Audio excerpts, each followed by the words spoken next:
Hello दोस्तों, कैसे हैं आप लोग। आज हम आपके लिए एक और न्यू सीरीज के साथ आ गए हैं। ये सीरीज काफी ज्यादा इंटरेस्टिंग और काफी ज्यादा एक्शन से भरी हुई है। अगर आपको ये सीरीज अच्छी लगी तो इसे प्लीज एक लाइक कर देना लाजमी से। तो चलिए एपिसोड को शुरू करते हैं। एपिसोड की शुरुआत में हम एक लड़के को देखते हैं जो भाग रहा होता है और इस लड़के का नाम हांशी होता है। वो देखता है कि गाँव में आग लगी हुई होती है। कुछ हंटर्स मिलकर सारे गाँव वालों को मार रहे होते हैं। तभी कुछ हंटर्स आगे बढ़ते हैं और उसके माता पिता को भी मार डालते हैं और उसको मारने के लिए भी आगे बढ़ते हैं। मगर उसी समय हम देखते हैं एक मैजिक स्वॉर्ड आ जाती है और उसे बचा लेती है और वहीं पर ही हमारा सीन चेंज हो जाता है। नेक्स्ट सीन में हमें हांशी को दिखाया जाता है जो अब बड़ा हो चुका था। हांशी के सामने उसका मास्टर खड़ा होता है जहां हांशी उस बारे में सोच रहा होता है कि कैसे उन हंटर्स ने उसके माता पिता को मारा। तभी हम देखते हैं कि मास्टर बताता है कि हांशी ये तलवार तुम्हें बचपन से ही प्रोटेक्ट कर रही है। तभी मास्टर उसको कहते हैं कि अब तुमने अपना बदला लेना है। ये स्वॉर्ड तुम्हारे पास है और सारी पावर्स तुम में है। अब तुमने अपना बदला लेना ही है उन लोगों से। तभी मास्टर हांशी को ऑर्डर देता है और कहता है कि एक लड़की मुसीबत में फंसी हुई है, जाकर उसे बचाओ। तभी हम देखते हैं हमारा सीन चेंज होता है। हमें उसी लड़की को दिखाया जाता है जो भाग रही होती है और उसके पीछे एक डीमन गर्ल होती है। तभी हम देखते हैं कि वो लड़की वहाँ से भागने की कोशिश करती है और डीमन गर्ल उसके पीछे जा रही थी और उसे पकड़ लेती है। फिर उसको अपने वश में लाकर हमेशा के लिए ही लंबी नींद में सुलाने ही वाली होती है। तभी हम देखते हैं शांसी वहाँ आ जाता है और अपनी स्वॉर्ड की मदद से लड़की को बचा लेता है। जहाँ हम देखते हैं कि डीमन गर्ल बहुत ज्यादा परेशान होती है और कहती है कि ये लड़का आखिरकार कौन है जो इस फाइट के बीच में आया, मुझे डिस्टर्ब किया, मैं इसे नहीं छोड़ूंगी। अभी हम देखते हैं कि यहाँ पर दोनों की फाइट शुरू हो जाती है। शांसी और डीमन गर्ल एक दूसरे पे अटैक करना शुरू कर देते हैं। तभी डीमन गर्ल अपनी एनर्जी से अटैक कर देती है जिसकी वजह से वो लड़की पानी में गिर जाती है। वहीं पर ही हम देखते हैं हांशी उस डीमन गर्ल को मार देता है और उसके मारने के बाद जल्दी से पानी में कूदता है और उस लड़की को बचा लेता है। हमें उस लड़की का नाम बताया जाता है। उस लड़की का नाम मिस साई होता है। फिर हमें दिखाया जाता है कि मिस साई और हांशी एक जगह पर आ गए थे जहाँ मिस साई को काफी ज्यादा सर्दी लग रही थी, इसीलिए हांशी ने उसके पास जला दी थी। इस पर हम देखते हैं कि वहाँ पर बैठा हांशी पूछता है कि मुझे कुछ अपने बारे में बताओ। तभी वो लड़की कहती है कि मेरा एक अंकल है जो पाव सिटी में रहता है, मुझे नहीं पता कि अब वो मुझे अपनाएगा या नहीं, या वो मुझे अपने साथ रखेगा या नहीं। कहते ही हांशी कहता है कि कोई मसला नहीं है, जब तक तुम नहीं जाती वहाँ तुम मेरे साथ रह सकती हो, अभी जाकर आराम कर लो। ये कहते ही हम देखते हैं हांशी पत्थर के किनारे बैठ जाता है। तभी हम देखते हैं कि वहाँ मिस साई सो रही होती है जहाँ हांशी कहता है कि मरने के बाद मेरे मास्टर ने बताया है कि दो लोग मर जाते हैं, उनकी आत्मा हेवन में चली जाती है और अगर वो आपको याद आ रहे हो तो आपको आसमान की तरफ देखना होता है। जैसे ही आप आसमान की ओर देखेंगे वो भी आपको देख लेंगे। हम देखते हैं यहाँ पर मिस साई रो रो कर आसमान की ओर देखने लगती है। तभी शांसी उस आग को बुझा देता है अपनी स्वॉर्ड की मदद से। तभी हम देखते हैं कि सारे जंगल के जुगनू आ जाते हैं और हर तरफ लाइट ही लाइट हो जाती है, जिसे देखकर मिस साई भी वहाँ पर हांशी के पास आकर बैठती है और दोनों बैठकर वहाँ आसमान की ओर देखने लग जाते हैं। फिर हमें मॉर्निंग का सीन दिखाया जाता है। अभी हम देखते हैं कि हांशी मिस साई से पूछता है क्या तुम आगे जाने के लिए रेडी हो। तभी हमें एक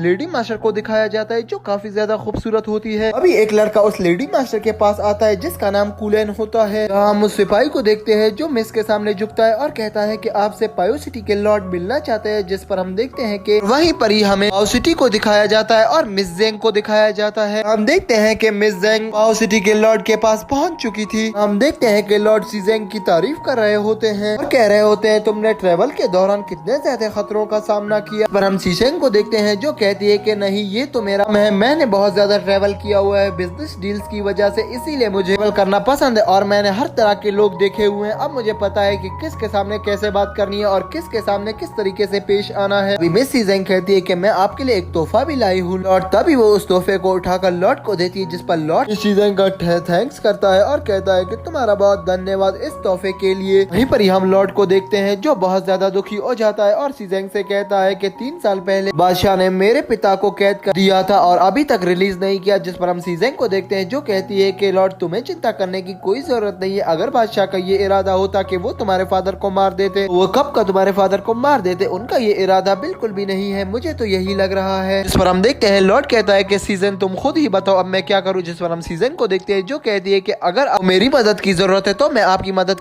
का जरूर करूंगी। मैं आपको ये बताती हूँ कि अगर बादशाह का ये इरादा बिल्कुल नहीं है कि वो आपके फादर को मारे तो आप अपनी सलाह से बादशाह का दिल जीत सकते हैं और अपने पिता को रिलीज करवा सकते हैं। यहाँ पर हम लॉर्ड को देखते हैं जो कहता है कि मिस जी मैं कैसे करूंगा, ये सब मुझे नहीं समझ आ रहा, मुझे क्या करना चाहिए। जिस पर हम देखते हैं दोस्तों यहीं पर मिस जी कहती है कि इसके बारे में तो मुझे भी नहीं पता, मैं भी कुछ गेस नहीं कर सकता, ये तो आपको पता होना चाहिए क्योंकि वो आप लोग का राजा है। वहीं पर ही हमें साई और हांशी को दिखाया जाता है जो पाउ सिटी के अंदर एंटर होते हैं, जहाँ साई को हम देखते हैं जो हांशी को थैंक्स करती है और कहती है कि तुम्हारी ही मदद से आज मैं बच गई, तुम एक महान योद्धा हो। जिस पंछी कहता है कि अब ऐसी भी बात नहीं, इतनी ज्यादा भी तारीफ मत करो मेरी। ये कहते ही दोनों आगे बढ़ते हैं। जाम देखते हैं थोड़ा ही आगे जाकर मिस साई कहती है कि आज क्या हुआ है, पूरा सिटी खाली लग रहा है, ये ऐसी जगह तो बिल्कुल नहीं है जो खामोश रहे, ये तो एक मेन बाजार है, यहाँ पर तो रश होती है। जिस पर हम हांशी को देखते हैं जो एक पर्सन से पूछता है, तभी वो पर्सन बताता है कि बादशाह ने ऑर्डर दिया है कि शहर के सारे दुकान बंद कर दिए जाएं, शहर में जितनी भी ब्यूटीफुल लड़कियां हैं वो महल आ जाएं। वो लोग ये बात कर ही रहे होते हैं, तभी हम देखते हैं वहाँ पर बादशाह के सैनिक आ जाते हैं और वो उधर साई को पकड़ने लग जाते हैं और कहते हैं कि जब बादशाह ने कहा है कि सारी खूबसूरत लेडी आएंगी तो तुम क्यों नहीं आई। जिस पर हम देखते हैं कि हांशी यहाँ पर फिर से गुस्से में आ जाता है और साई को प्रोटेक्ट करने के लिए उन सिपाहियों से लड़ना शुरू कर देता है। और वहीं पर ही हम देखते हैं दोस्तों हमारा सीन शिफ्ट होता है, हमें एक्स फॉक्स लॉर्ड को दिखाया जाता है, उनके पास एक व्हाइट फॉक्स के छोटे छोटे बच्चे भी होते हैं और ये तीनों बच्चे उड़ सकते हैं, ये तीनों बच्चे ही पावरफुल होते हैं। और तभी हमें उन तीनों बच्चों के नाम बताए जाते हैं, फर्स्ट का नाम रिसेंट होता है, सेकंड का हैप्पी और थर्ड का सैड। हम फॉक्स लॉर्ड को देखते हैं जो कहता है कि मुझे इस पूरी दुनिया में सबसे ज्यादा शक्तिशाली और महान बनना है, इसके लिए उसको 9 क्रोटॉन्स प्राप्त करने होंगे। इसीलिए ये सब लोग मिलकर फिर उसे साई की फोटो दिखाते हैं और एक नक्शा भी देते हैं, फिर वो उस साई की फोटो और उस नक्शे को लेकर आगे बढ़ जाता है। अगले सीन में हमें दिखाया जाता है हांशी साई को उसके अंकल के घर पहुंचा देता है, जहाँ साई का अंकल हांशी को काफी ज्यादा धन्यवाद करता है और कहता है कि तुम्हारा बहुत बहुत थैंक। ये कहते ही दोस्तों हम हांशी को देखते हैं जो यहाँ से जाने लगता है, तभी हम देखते हैं साई आगे बढ़ती है और कहती है कि हांशी अपना ख्याल रखना, मुझे लगता है कि सोल्जर तुम्हें मारने जरूर आएंगे। जिस पर दोस्तों हम देखते हैं कि यहाँ पर हम साई के डर को हटाने के लिए देखते हैं, वहाँ पर हांशी उसको एक ग्रीन कलर का पत्थर दे देता है और कहता है कि ये तुम्हारे डर को दूर रखेगा, इसे ले लो। जिस पर हम साई को देखते हैं जो हांशी को बहुत बड़ी प्यार भरी नजरों से देखती है और कहती है कि हम आखिर फिर कब मिलेंगे, मुझे तुमसे जरूर दोबारा मिलना है, तुम बहुत ज्यादा अच्छे और पावरफुल पर्सन हो। इस पर हांशी कहता है कि अगर हमारी किस्मत में हुआ तो मैं जरूर तुमसे मिलूंगा। जिस पर हम देखते हैं वहाँ से हांशी फिर निकल लेता है और तभी हम देखते हैं हांशी वहाँ से निकल कर एक ल्यूयन पवेलियन पहुँचता है और तभी हम गुलेन को देखते हैं जो डोर को ओपन करता है और हांशी से कहता है कि तुम लेट हो गए। जिस पर हांशी उससे माफी मांगता है, जहाँ गुलेन कहता है कि बस बस आप माफी मांगने की जरूरत नहीं, अब आ जाओ अंदर, अगर तुम जिसके लिए आए हो वो यहाँ नहीं है। जीशन अभी बाहर गई हुई है, शहर के लॉर्ड ने उसे मीटिंग के लिए बुलाया हुआ है। जीशन ने कहा है कि आप यहाँ पर वेट करें। तभी हम हांशी को देखते हैं जो एक पेड़ के नीचे बैठकर वेट करने लग जाता है। तभी हमें साई को दिखाया जाता है जो एक कमरे में बंद होती है। हमें यहाँ पता चलता है कि मिस साई के अंकल ने उसको कमरे के अंदर लॉक कर दिया है। जिस पर हम मिस साई को देखते हैं जो काफी ज्यादा रोती है और अंकल से कहती है कि अंकल प्लीज दरवाजा खोल दे। जिस पर मिस साई का अंकल कहता है कि नहीं, मैं दरवाजा नहीं खोलूंगा, खुद ही एक गलत टाइम पर आई हो और अब मैं भी इस दरवाजे को नहीं खोलूंगा, अंदर तुम मर भी जाओ तब भी मैं इस दरवाजे को ओपन नहीं करने वाला। और वहीं पर हम साई को देखते हैं जो रोने लग जाती है वहीं पर बैठकर। तभी हम देखते हैं दोस्तों हमारा सीन शिफ्ट होता है, हांशी को दिखाया जाता है जहाँ गोहान हांशी को खाना देने बाहर जाता है और उसे खाना देने चाहता है, मगर हम वहीं पर ही हांशी को देखते हैं जो वहाँ पर आग लगाकर एक सीख को बना रहा होता है। गोहान देखता है ये तो पहले से ही खाना खा रहा है, तभी वो खाने को लेकर अंदर जाता है और तभी हमारा सीन शिफ्ट होता है, हमें कुछ यात्रियों को दिखाया जा रहा होता है और वहीं पर ही हम उन दोनों गार्ड्स को देखते हैं जो आपस में बात कर रहे होते हैं। और तभी हमें उन 3 रेड शर्ट्स वाले बच्चों को दिखाया जाता है जिनका नाम रिसेंट, सैड और हैप्पी था। वो तीनों कुछ पावर का यूज करते हैं और उस बगी को वहीं पर ही गिरा देते हैं। वहीं पर ही हम देखते हैं कि वहाँ पर सारे सैनिक आपस में ही लड़ने लग जाते हैं और कहते हैं कि तुमने गिराया है और तुमने गिराया है, ये कहकर वो आपस में लड़ने लग जाते हैं। यहाँ पर हम देखते हैं कि साई मौके का फायदा उठाकर यहाँ से भाग जाती है। जैसे ही वो भाग रही होती है एक सैनिक साई के पीछे आ जाता है और साई से कहता है कि इतनी आसानी से नहीं, जब वो साई को मारने ही वाला होता है साई के पीछे खाई होती है, साई उस खाई में गिरने ही वाली थी। तभी हम उस फॉक्स लॉर्ड को देखते हैं जो वहाँ पर आ जाता है और साई को बचाने के लिए उस सैनिक को मार देता है, मगर साई वहाँ खाई पर गिर जाती है। मगर फॉक्स लॉर्ड उसी समय आ जाता है और साई को वहाँ से बचा लेता है। ये वही पर्सन होता है फॉक्स लॉर्ड जो साई को ढूंढ रहा था। तभी उसे साई मिल जाती है, वो कहता है यही तो है साई जिसको मैं ढूंढ रहा था। तभी वो अपने एक मैजिक को वहाँ पर स्टार्ट करता है और उस मैजिक को साई के ऊपर अप्लाई कर देता है। जब हम साई को देखते हैं जिसके अंदर से कुछ मैजिकल पावर्स निकलना शुरू हो जाते हैं। अभी हमें साई को दिखाया जाता है, उसको वो पल याद आ रहे थे जो उसने हांशी के साथ बिताए थे, उसको वो चीज याद आ रही थी जहाँ हांशी ने उसे एक ग्रीन स्टोन दिया था और वहीं पर ही साई के बॉडी से एनर्जी एनर्जी निकल रही होती है, जिसे देखकर हमें पता चलता है दोस्तों यहाँ पर साई के अंदर से ये लोग सारे इमोशंस को निकाल रहे होते हैं। यहाँ तक कि अगर साई को किसी से प्यार भी हुआ था अब वो इस बारे में भूल जाएगी। ये कहते ही दोस्तों यहाँ पर हमारा ये एपिसोड एंड हो जाता है। और अगर आपको ये एपिसोड अच्छा लगा तो प्लीज इसे लाइक कर देना, वीडियो को शेयर करना मत भूलना और कमेंट बॉक्स में जरूर बताना ये सीरीज कैसी है। मुझे तो काफी ज्यादा इंटरेस्टिंग और काफी ज्यादा अमेजिंग लग रही है। तो इस वीडियो पे हम 200 लाइक्स का गोल रखते हैं, प्लीज पूरा करवा देना। तो चलिए मिलते हैं किसी अच्छी और नई वीडियो के साथ, तब तक के लिए बाय।